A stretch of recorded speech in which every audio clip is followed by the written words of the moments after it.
Bienvenue encore une fois à toutes et à tous à ce webinaire sur les nouveaux enjeux RH, la flexibilité et le recrutement digital. Donc, je suis heureux de vous accueillir pour cette session. Je suis Jérôme Mouret, je suis directeur solutions et marketing du groupe Pixid. Donc, je travaille depuis 17 ans chez Pixid, qui est un acteur du monde du travail temporaire et de la flexibilité. Et je suis accompagné ce matin d'Antoine Poiron, que je laisse se présenter. Oui, donc bonjour à toutes et à tous. Donc moi, j'ai la chance de remplacer François qui n'a pas pu faire la présentation avec Jérôme ce matin. Et je travaille moi sur donc les nouvelles offres de recrutement au sein du groupe Pixid et également des partenariats. Voilà. Donc et alors, depuis moins longtemps que Jérôme, mais j'ai la chance de travailler pour le groupe depuis 3 ans. Donc, Antoine, est-ce que tu peux rapidement nous représenter Pixid et les différents domaines sur lesquels on intervient? Oui, alors en effet, pour ceux qui connaissent pas très bien Pixid, Pixid a été créé en 2004 pour justement aider les entreprises à gérer tous leurs recours à l'intérim. Donc ça a été vraiment notre première solution et l'ADN. Aujourd'hui, il faut savoir qu'on gère à peu près 300 000 missions par jour sur la plateforme, entre 150 000 clients qui ont recours à l'intérim et à peu près 500 réseaux de travail temporaire. On fait à peu près 150 millions de signatures de contrats par an également. Et depuis 2013-2014, on a enrichi les solutions Pixid pour aller vers tout type de recrutement et aider les entreprises justement à recruter tout type de personnel pour tout type de contrat. Donc, ça peut être du CDD, du CDI, ça peut être des alternants. Et on va également aller jusqu'à la digitalisation, bien évidemment, de la relation avec le salarié, avec la ressource, par le partage de documents, la signature de contrat, la dématérialisation du bulletin de paie. Donc voilà ce que fait Pixid. Donc c'est vrai qu'on est un acteur aujourd'hui assez majeur et c'est pour ça on est un témoin privilégié de ce qui se passe sur le marché du travail et c'est pour ça qu'on voulait vous expliquer un petit peu ce nous on avait expérimenté sur la flexibilité. Donc là, Jérôme, je vais te laisser un petit peu nous réexpliquer tout le contexte. Bon, on est bien évidemment tous au courant du Covid, mais voilà, c'est assez flagrant. Si tu pouvais nous en parler un petit peu plus. Alors, effectivement, on est aujourd'hui en tant que, depuis plus de 15 ans, acteur du monde du travail temporaire, on est aussi un bon observateur de ce marché et on sait que le travail temporaire est un indicateur avancé de l'activité des entreprises et que ce soit en baisse ou en reprise d'activité, l'intérim est le premier impacté. Donc on a observé bien évidemment avec cette période sanitaire un peu compliquée l'année dernière et même encore en début 2021, les variations sur le marché du travail temporaire. Donc, vous avez ici à l'écran en fait, la comparaison d'activités de 3 années. On va dire l'année 2019, qui est un schéma assez classique pour nous et que l'on voit se répéter d'année en année sur l'évolution du nombre de missions en cours chez nos clients au cours d'une année. Donc, on voit que le schéma est une lente progression sur le premier semestre jusqu'au mois de juin, avec un pic d'activité sur la période estivale, donc généralement liée à des périodes de fermeture d'établissement ou de prise de congés payés. Et ensuite, donc, une baisse d'activité sur septembre qui revient ensuite à un niveau à peu près stable sur la fin d'année. Ce qu'on a constaté en revanche, l'année dernière, bien évidemment, un début d'année assez classique. On voit que janvier, février, mars démarrent en ligne avec ce qui avait été fait sur 2019 avec un niveau un peu plus élevé. Mais qu'en revanche, dès le premier confinement et l'annonce des mesures restrictives, il y a eu une forte chute du recours au travail temporaire, fermeture d'usines, fermeture de chantiers.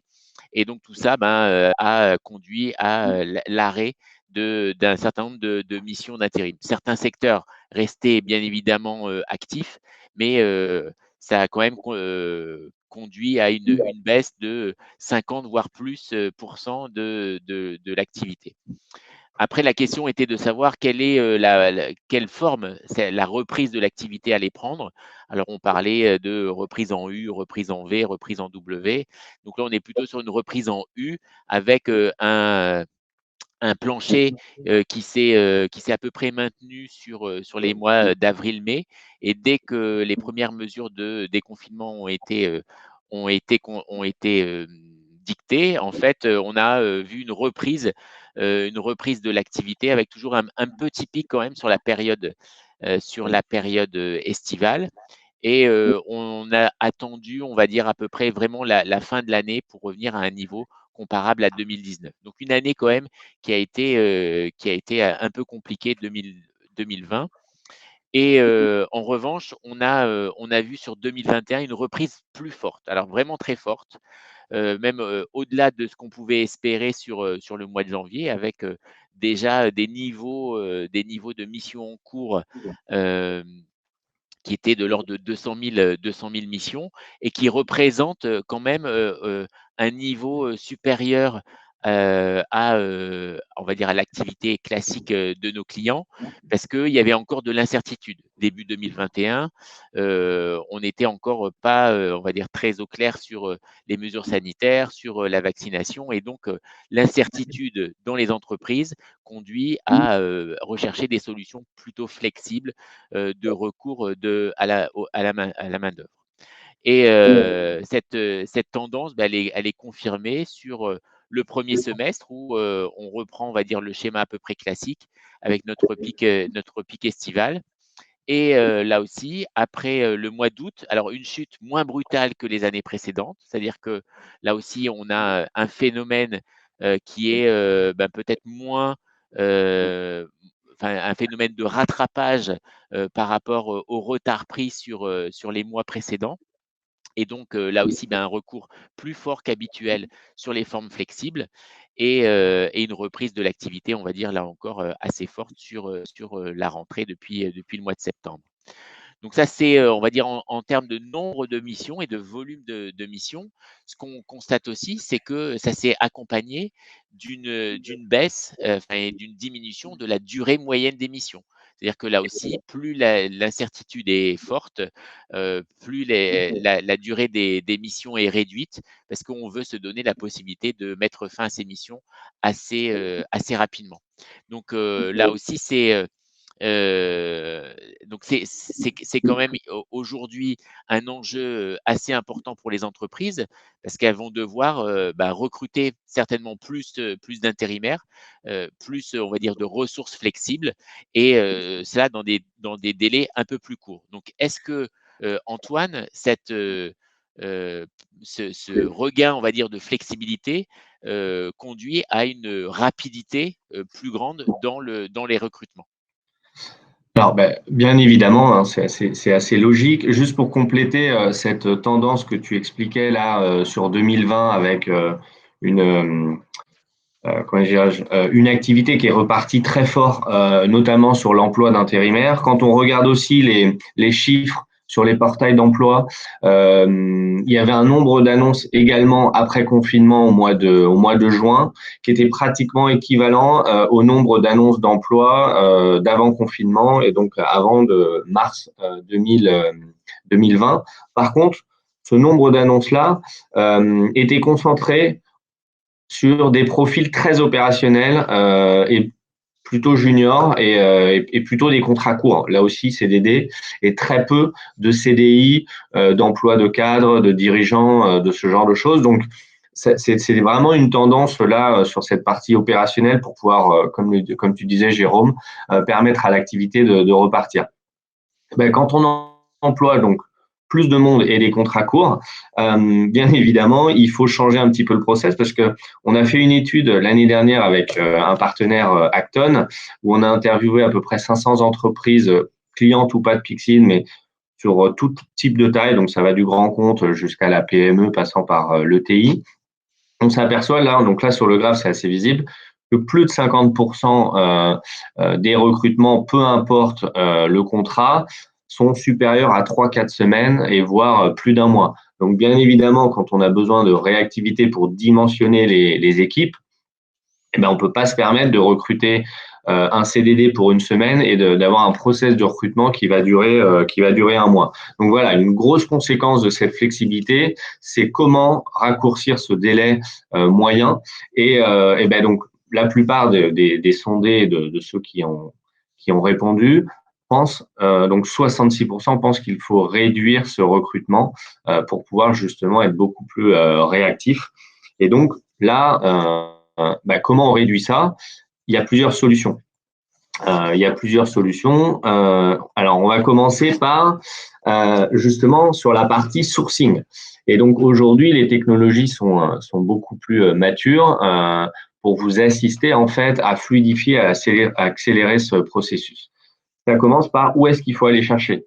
Est-ce que c'est vers du vivier interne? Il y a des entreprises aujourd'hui qui sont assez grandes pour avoir des données importantes avec beaucoup de CV, beaucoup d'informations et qui peuvent être réexploitées. Encore une fois, plutôt que de recommencer le process de recrutement sur des nouveaux candidats, autant aller exploiter des viviers, des gens qui ont déjà travaillé chez vous ou potentiellement que vous avez déjà vu en entretien il y a 3 mois, mais vous n'avez pas forcément pris puisque c'était plutôt ce qu'on appelle les silver medalists, ceux qui ont terminé deuxième et potentiellement ils sont encore disponibles et ils peuvent être sollicités pour répondre à des besoins urgents. Donc ça, c'est vraiment comment on va aller exploiter la data de manière beaucoup plus efficace. La multidiffusion, bien évidemment, vous avez besoin d'exploiter, d'aller chercher les candidats sur tous les canaux. Donc, ça peut être les portails traditionnels d'emploi, hein, les cadres emploi, les pôles emploi, les Indeed, mais ça peut être aussi aller multidiffuser vos annonces sur maintenant les réseaux sociaux. On a beaucoup de clients, que ce soit des entreprises corporate ou des entreprises de travail temporaire qui aujourd'hui font des démarches vers des réseaux comme TikTok, Instagram pour aller faire connaître leur marque et trouver des candidats sur ces réseaux-là. Et bien évidemment, quand on a les candidats qui sont potentiellement qui remontent dans votre logiciel ou dans votre entreprise, comment on va pouvoir aller identifier rapidement les candidats en fonction de votre besoin. Et là, aujourd'hui, il y a des technologies pour aller lire les CV qu'on appelle parsing et pour aller en fait évaluer le score de matching entre votre besoin et le CV du candidat. Donc, et là aussi, ça vous permet de préfiltrer rapidement les candidats. Donc là, aujourd'hui, sur cette première phase, beaucoup d'entreprises sont très équipées ou s'équipent en ce moment. Donc, c'est quelque chose qui est assez important. Je vais te laisser ensuite la parole, Jérôme, sur la deuxième partie, sur le recrutement lui-même, le process de recrutement.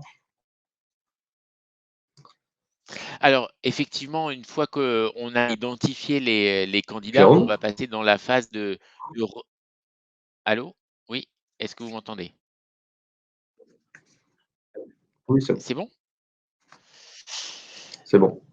Donc on va passer Ok, sur la t'es revenu. partie, sur la partie recrutement à proprement dit. Une fois que le candidat est identifié comme étant intéressant, il a postulé et comment on va traiter dans l'entreprise sa candidature et rentrer en contact avec lui et accélérer en tout cas là aussi ce process de recrutement à proprement dit.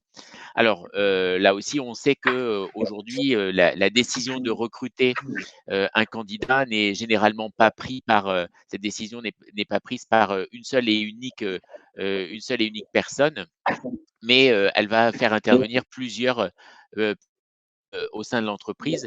Donc l'intérêt aussi d'avoir des candidatures sous forme digitale, ou on va dire en tout cas structurée, va permettre de transférer ces candidatures au sein de l'organisation et d'avoir également un avis de chacun des acteurs concernés par rapport à ce candidat. Donc là, transfert de candidature au sein des différents services de l'entreprise avec là aussi un avis de retenue ou pas du candidat.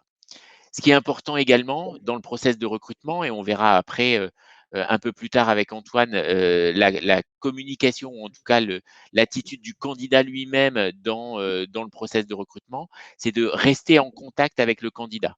Alors que ce soit de façon positive ou négative, s'il n'est pas retenu pour la mission proposée, bah, lui en faire part. Là aussi, c'est en termes d'image et de marque employeur, il est important de renvoyer une image de l'entreprise qui prend soin de donner, on va dire, une réponse, quelle qu'elle soit, au candidat qui a pris la peine de postuler sur une offre et également de communiquer sur le process du recrutement si le candidat est retenu dans une première étape et que d'autres étapes suivront dans ce process. On voit également aujourd'hui des phénomènes alors qu'on va appeler le ghosting, où le candidat, à un moment donné, disparaît. On n'a plus de contact avec lui, mais parce qu'il a peut-être lui-même plus envie de postuler pour l'emploi en question. Et donc, il est important de garder un contact avec les candidats voilà, pour maintenir cette relation. Donc, à chaque étape, Et ça, et là aussi, enfin vraiment à chaque étape du process, garder le contact avec le candidat, alors que ce soit par des messages automatiques ou même de la communication. Oui, Antoine. Jérôme, le ghosting est souvent aussi en relation avec un process qui est trop lent, pas forcément qui est transparent, mais on l'a vu avant, comme le process est souvent trop lent. Aujourd'hui, on est dans un monde de plus en plus rapide, c'est vrai que ce phénomène grandit. Exactement, exactement. Là aussi, donc c'est important vraiment de donner de la visibilité aux candidats et de garder le contact. Et également, ben, là aussi, la période enfin, Covid et post-Covid a montré aussi que les process de recrutement eux-mêmes changent et que ben, on reste encore des fois dans de la difficulté à rencontrer les gens en présentiel et donc des solutions de type entretien vidéo différé permet déjà d'avoir un premier contact avec le candidat. Celui-ci va pouvoir, au travers de solutions, enregistrer lui-même, alors quand il le souhaite, où il le souhaite, ses réponses filmées à quelques questions posées par le recruteur. Donc là aussi, ça permet d'engager vraiment le candidat dans le processus de recrutement et d'avoir, bah, là aussi, un contact assez direct avec ce candidat. Et Jérôme, est-ce que ça, c'est pas lié aussi à la motivation, enfin, pour voir la motivation des candidats? Alors effectivement, on voit aussi que l'entretien vidéo, lorsqu'il y a une demande d'entretien vidéo qui est envoyée au candidat, le taux de réponse peut être entre 30 et 50%, mais ça permet aussi déjà de faire une sélection parmi les potentiels candidats retenus, de voir quelle est la réelle motivation de ces candidats et jusqu'à où ils vont eux-mêmes s'engager dans le processus et faire l'effort de répondre à ces 3 questions au travers de cet entretien vidéo différé. L'intérêt aussi, c'est que le candidat va faire cet entretien vidéo et que comme on transfère un CV au travers des différents services de l'entreprise, bah, l'entretien vidéo fera également partie du dossier global de candidature et pourra être visionné par plusieurs acteurs au sein de l'entreprise. Et en effet, aujourd'hui, ça remplace un petit peu cette lettre de motivation qui est de moins en moins présente et qui permet de différencier les candidats parce que la motivation reste un des critères, je crois, pour 80% des RH, un des critères principaux du recrutement, de votre process de sélection. Exactement et une fois que le candidat est retenu, bah, là aussi il faut continuer, on va dire, dans l'accélération du processus et également la fluidification de tous les échanges avec le candidat. Donc une fois que le candidat est retenu, bah, là on va passer sur la phase d'intégration, d'onboarding et de contractualisation. Donc là, les solutions aussi digitales vont permettre d'accélérer cette étape du processus, bah, notamment avec l'établissement de façon électronique du contrat de travail, avec la signature associée et l'archivage. Donc rapidement, le candidat va pouvoir avoir son contrat prêt à être signé au travers d'un portail ou d'une solution qui va lui permettre de consulter, de lire rapidement son contrat et de le signer. Donc là aussi avec une fluidification du process. Et également, l'onboarding consiste aussi généralement pour l'entreprise à collecter un certain nombre de documents. Alors déjà pour établir le contrat, mais aussi tous les autres processus qui en découlent, inscription à la paye, déclaration à l'embauche, etc. Et tout ça peut se faire également au travers de portails salariés, de portails en fait qui sont auxquels on donne accès aux candidats pour qu'ils puissent y déposer ces documents. Donc, que ce soit un RIB pour être payé, sa carte, une pièce d'identité, un justificatif de domicile, etc. Donc ça, c'est vraiment pour l'entreprise. Le digital va devenir vraiment un véritable allié à chaque étape du process pour gagner du temps, pour réduire les coûts aussi, hein. Enfin, c'est pas uniquement, c'est pas gadget, mais ça permet aussi de réduire, les temps de traitement, les coûts internes de l'entreprise et qui va également, fluidifier tous les échanges au sein de l'organisation. Cette partie intégration, même si elle est en bout de process, Jérôme, elle est assez clé aussi dans la partie recrutement, puisqu'on a des témoignages. J'en ai deux en tête, hein. Un prospect qui en 2020 n'avait pas de portail comme tu le décris, et donc était incapable en fait de fournir un contrat de travail pour les nouveaux employés, et donc était forcément dans l'illégalité. Pourquoi? Parce que le contrat n'était pas signé, donc là pour les CDD ou les intérimaires, dans les 48 heures suivant le début de la mission. Donc vraiment, est-ce que les RH étaient obligés de prendre leur voiture, de sortir des 1 kilomètre de la zone pendant cette période-là pour pouvoir aller en fait faire signer les contrats directement au domicile. Donc, c'est vraiment quelque chose qui peut être bloquant. Et on a d'autres témoignages aussi, notamment dans le secteur de la santé, où en effet, qui emploie aussi beaucoup de contrats courts, le contrat va aller aussi confirmer les missions et réserver les gens. Et si par exemple des infirmières ou des gens ne signent pas de contrat, en fait, si vous ne lui avez pas envoyé ou vous ne l'avez pas mise à disposition, elle va prendre une autre mission dans ce laps de temps et être confirmée ailleurs. Donc, vous allez aussi, ça va aussi bloquer à ce niveau-là. Donc, c'est hyper important de pouvoir sécuriser cette partie-là jusqu'au bout. Exactement. Juste, parce que je sais que tu veux accélérer, Jérôme, mais c'est le thème. Mais Gwenaël demande, en fait, est-ce que le parsing fonctionne quelle que soit la présentation du CV? Alors, c'est vrai que il y a encore quelques années, je crois que les taux de lecture des CV étaient autour de 40%, parce qu'il y avait en effet des formats qui étaient, la technologie n'était pas au point. Aujourd'hui, la technologie a fait beaucoup de progrès sur pouvoir lire des images avec des présentations différentes pour aller bien identifier en fait les mots-clés dans les CV. Aujourd'hui, les technologies de parsing sont aux alentours de 60 à 70% de réussite sur les CV. Donc, il y a encore un petit peu de déchets là-dessus. Il y a encore des CV qui sont difficilement lisibles par ces techniques d'ossorisation. Voilà. Voilà, c'était D'accord. juste. Et alors, effectivement, ça me permet de rebondir là aussi sur la présentation du CV. Donc là, c'est un élément qui est fourni par le candidat et justement le candidat dans ce process de recrutement, quelle est lui l'expérience qu'il attend dans ce process de recrutement et quels sont aussi les nouveaux comportements des candidats.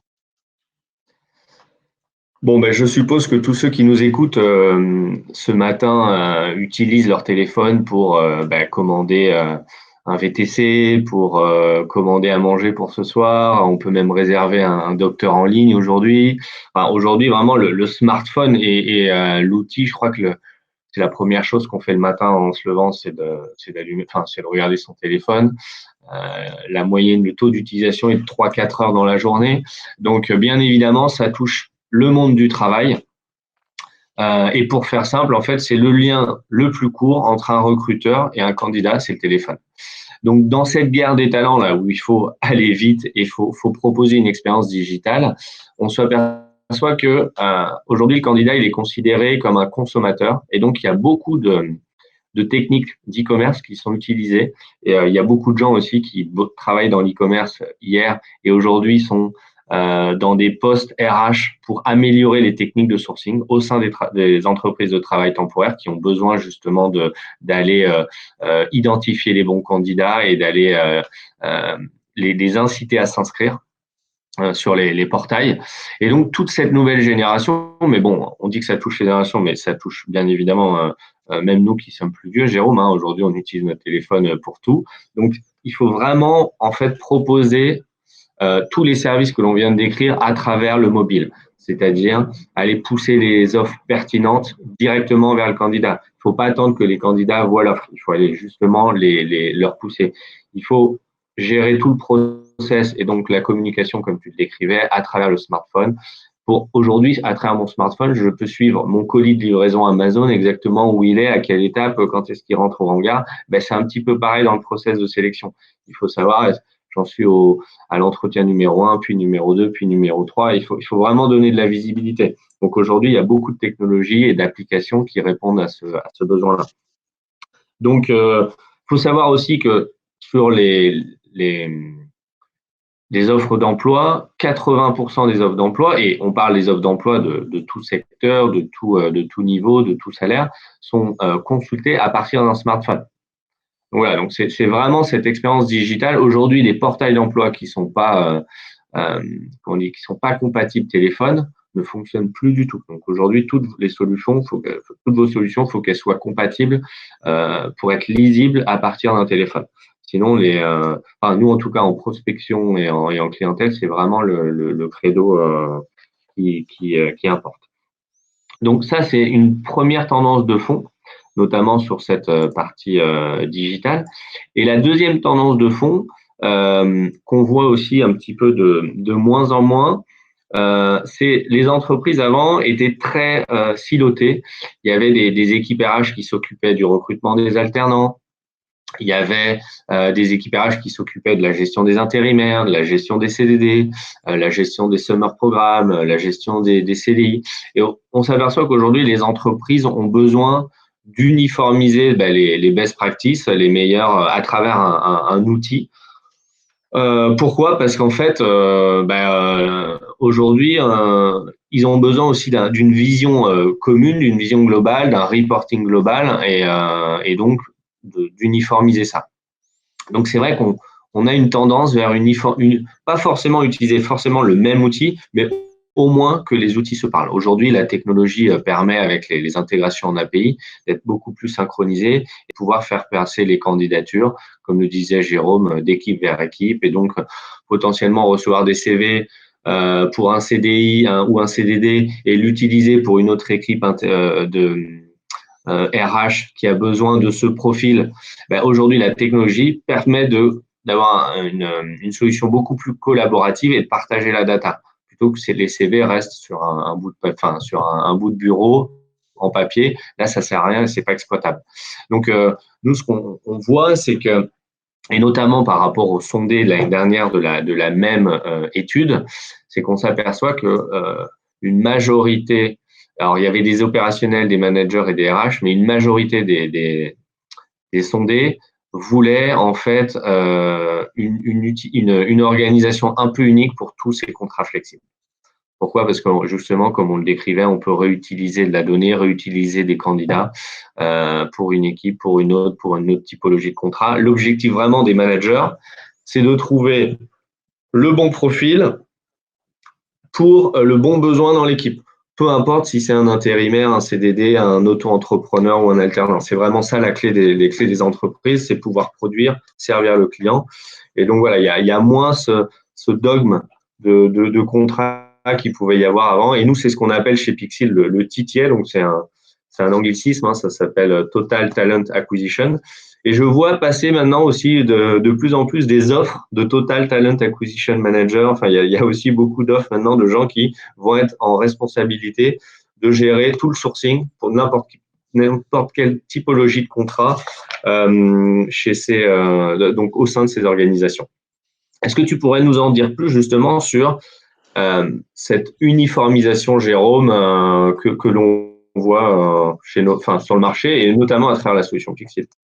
Alors, effectivement, c'est vraiment, un nouveau modèle qui émerge aujourd'hui, au sein de nos clients qui étaient, principalement, et historiquement, consommateurs de travail temporaire. Aujourd'hui, ces clients, ne se ferment pas dans un recours, à un type de flexibilité, unique, mais vont faire plutôt, on va dire, du mix entre, bah, toutes les formes, possibles. Parce que alors on entend, hein, aujourd'hui, il y a, 800 000 offres, 800 000 offres d'emploi, non pourvues et énormément, on va dire, de difficultés à trouver des candidats. Donc, cette nouvelle, notion de Total Talent Acquisition, émerge vraiment dans les entreprises où, le client, enfin l'opérationnel cherche plutôt, alors là aussi je vais utiliser un anglicisme, hein, mais un one stop shop, c'est-à-dire j'ai besoin d'une ressource, des compétences sur une durée particulière et après, quel que soit le mode de recrutement, que ce soit de l'intérim, que ce soit du CDD, que ce soit un alternant, que ce soit éventuellement même un stagiaire.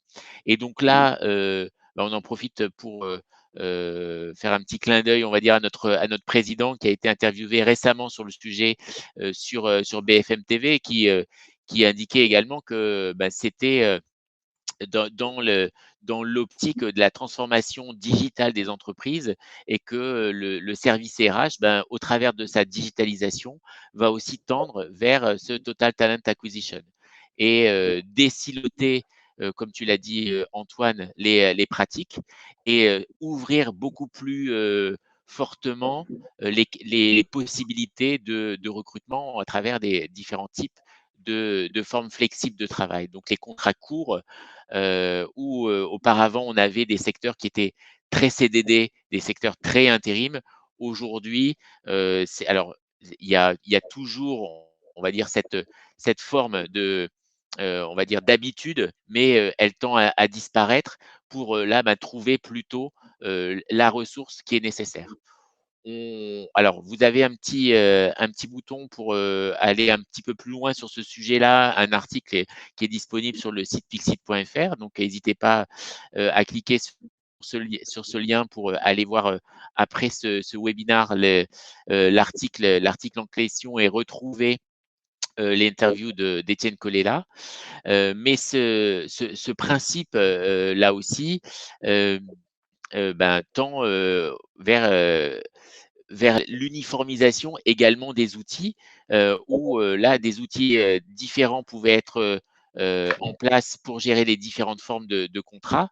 Et aujourd'hui, on a bah, plutôt une tendance à l'uniformisation. Donc là, j'ai une question qui nous demande si on a des entreprises qui gèrent déjà en même temps intérim, CDD, alternance, stage sur la plateforme. Alors oui, effectivement, on a notamment alors le groupe Le Télégramme que vous devez connaître, hein, le groupe de presse qui nous a confié, on va dire, la gestion de son personnel intérimaire et personnel en CDD au travers de la même solution, la plateforme Pixid. Donc là, pour avoir une vision globale et consolidée de la flexibilité, du recours à la flexibilité dans le groupe et qui permet bah, là aussi potentiellement aussi d'avoir des passerelles entre les différentes formes de flexibilité. Et surtout, on a aussi alors quand on parle CDD et intérim, on a aussi réglementairement un certain nombre de contraintes qui doivent être respectées. On travaille, on va dire, en silo, bah, ces contraintes, on les a pas forcément en tête. Quand on est au sein d'une même et unique plateforme, bah, là, on peut mettre en place des contrôles, des alertes, des vérifications sur le bon usage de ces contrats flexibles. Parce qu'on sait aussi qu'en France, sous les contrats courts qui peuvent être jugés précaires, sont très encadrés et donc l'aspect réglementaire et les contraintes juridiques ne sont pas à négliger. Et là aussi, la digitalisation va permettre d'assurer, en tout cas, cette conformité réglementaire pour l'ensemble des recours. Et juste, Jérôme, je me permets de faire un petit peu de pub par rapport à cette question de Jonathan là. Les entreprises aussi peuvent gérer intérim ou CDD ou alternant en France et à l'étranger. Pourquoi? Parce que là, la plateforme aussi permet aux entreprises qui ont des sites en France ou à l'étranger de faire exactement la même chose, de pouvoir sourcer des candidats, les sélectionner, contractualiser avec eux. Et donc voilà, c'est quelque chose qu'on voit de plus en plus aussi et que donc nos clients historiquement français déploient aussi maintenant la plateforme en dehors de la France. Donc c'est assez Alors intéressant. Alors exactement, et on voit même, dans d'autres, pays, hein, des formes de flexibilité qui sont assez peu, connues ou utilisées en France, comme le portage salarial, comme le principe de contractor. Donc là, c'est plutôt, freelance, associé à des freelances, des indépendants, là qui est, dans des marchés, on va dire, plus libéraux tels que, la Grande-Bretagne, où on voit, ce type de recours, et là aussi une gestion uniformisée dans une optique de Total Talent Acquisition, permet là aussi d'avoir une vision globale de l'activité. Jérôme, on parle beaucoup là, notamment sur le slide, d'intelligence artificielle, hein, même si on est dans le domaine des ressources humaines, donc l'humain est important. Quels sont les cas d'usage que l'on voit là-dessus sur comment l'intelligence artificielle peut aider justement les RH dans leurs problématiques au quotidien?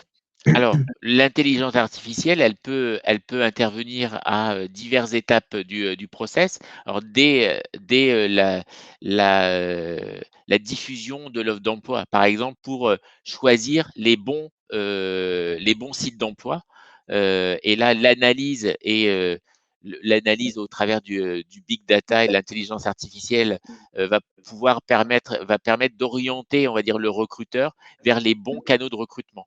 Donc, c'est ce qu'on peut, appeler la programmatique, ou tout cet aspect, on va dire, d'analyse du marché et de définition, des bons canaux de recrutement par rapport à un profil, une géographie, savoir, qui recrute, ce type de profil, sur quel site, là aussi pour être sûr que, l'annonce que Pôle emploi, ou sur, un site spécialisé, dans, le domaine de la soudure, par exemple, le nombre de candidats, alors sera peut-être, très intéressant sur Pôle emploi, mais donnera pas forcément de bons résultats, alors que la qualité, on va dire, sur les sites spécialisés sera certainement plus grande. Donc, là, c'est des éléments qui sont, qu'on va pouvoir avoir là sur, cette partie intelligence artificielle. Je ne sais pas si Antoine, tu avais d'autres exemples en tête autour de l'usage de la T.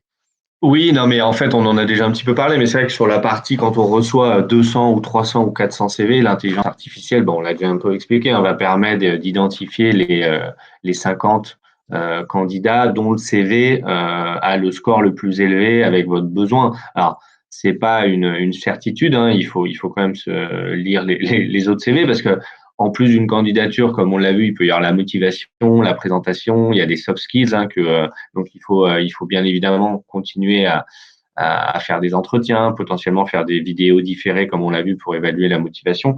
Mais c'est vrai qu'aujourd'hui, en termes de d'assistance à la sélection, aujourd'hui l'intelligence est d'une grande aide. Mais après, un copain me racontait l'autre jour, et c'est du vécu, hein, il avait envoyé son CV et je crois 4 minutes plus tard, il a reçu un email euh, automatique comme quoi il était partenu.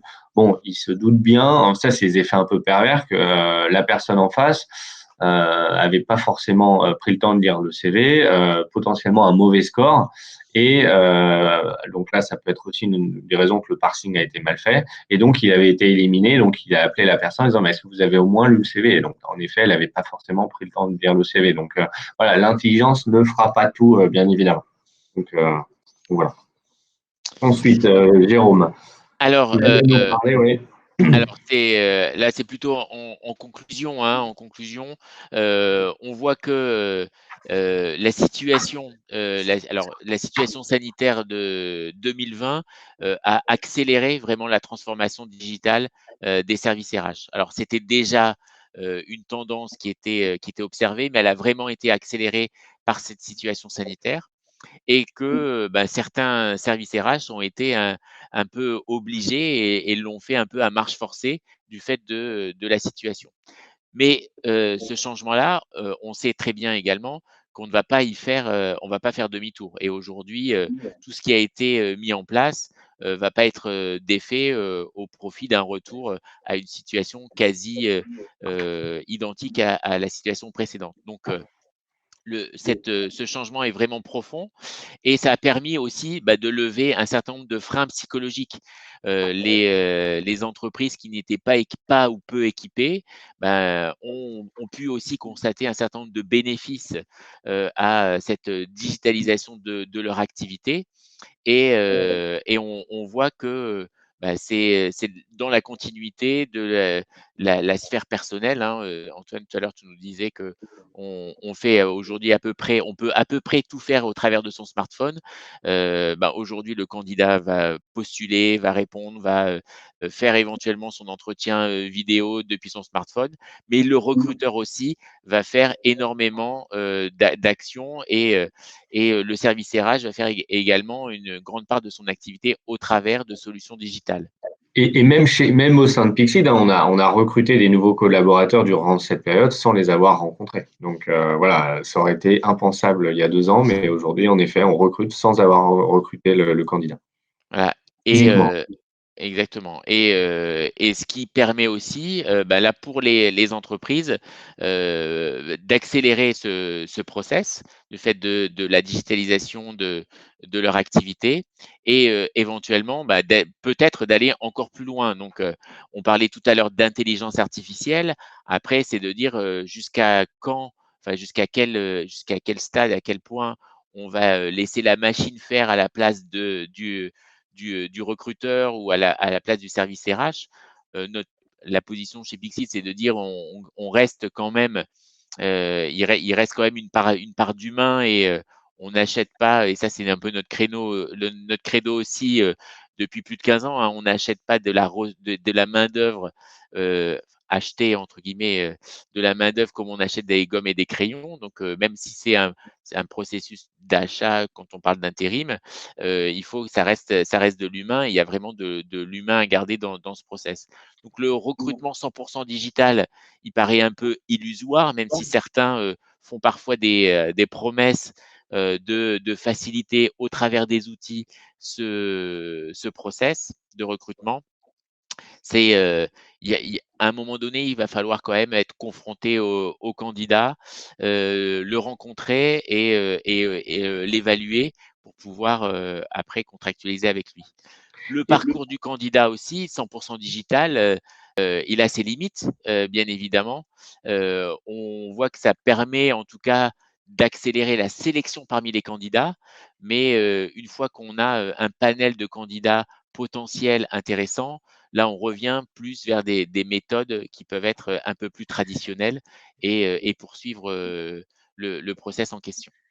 Et Jérôme, pour sortir de la problématique vraiment recrutement, on s'aperçoit aussi que le confinement et le télétravail a très peu impacté certains métiers, hein, comme les freelances, les designers ou des développeurs, parce qu'ils peuvent développer de chez eux ou du bureau, ça ne change pas grand-chose.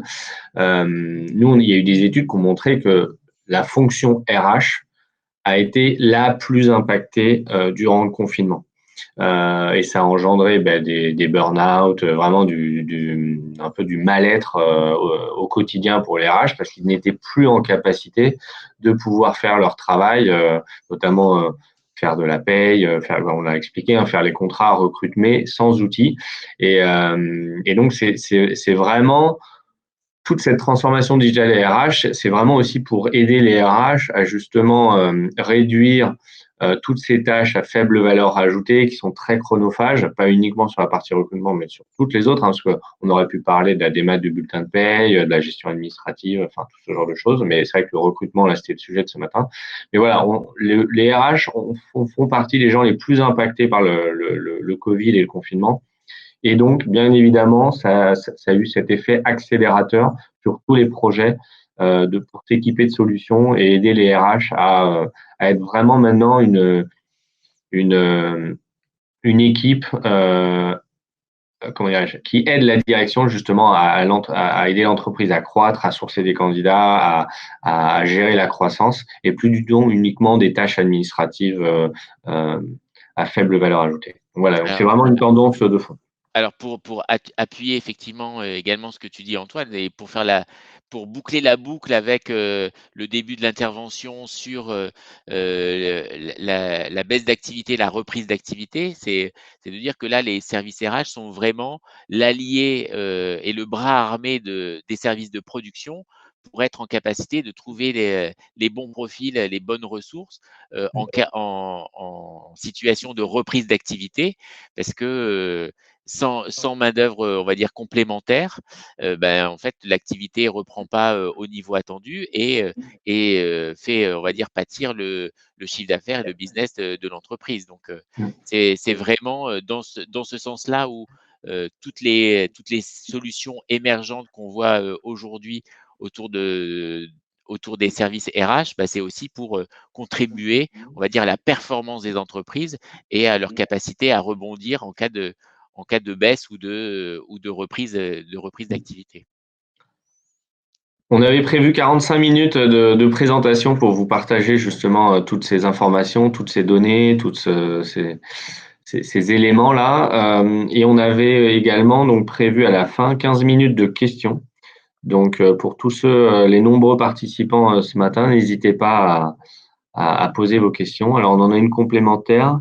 Concernant l'intérim, par quels moyens les ETT peuvent anticiper les besoins clients? Alors là, Jérôme, je ne sais pas si tu veux répondre ou.